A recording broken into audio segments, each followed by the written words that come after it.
Një rrjet i gjerë prostitucioni është goditur nga drejtoria vendore e policisë së Tiranës, ku 8 persona kanë në pranga dhe 3 të tjerë janë shpallur në kërkim.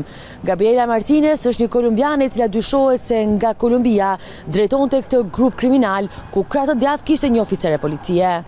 44 shtetase të huaja që vinin nga Amerika Latine janë proceduar penalisht nga policia, pasi në bashkëpunim me disa persona të tjerë ushtronin aktivitetin e palishëm të prostitucionit. 8 persona janë vënë në pranga, ndërkohë që 3 të tjerë janë shpallur në kërkim.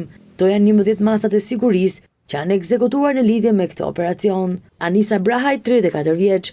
Kjo e fundit është një oficer e policie pranë komisariatit numër 4 në Tiranë, teksa akuzohet për veprat penale, prostitucion dhe mbajtje e lokaleve po për prostitucion. Sipas burimeve nga grupi hetimor që u mor me këtë operacion, koka e këtij grupi dhe këtij rrjeti kriminal ishte Gabriela Martinez, një kolumbiane e cila aktualisht është shpallur në kërkim, ajo së bashku me oficerin e policisë, që sipas komunikimeve të zbardhura, ka qenë dhe krahu i saj i djathtë, gjurmonin thuajse çdo lëvizje të vajzave nga Amerika Latine në Shqipëri.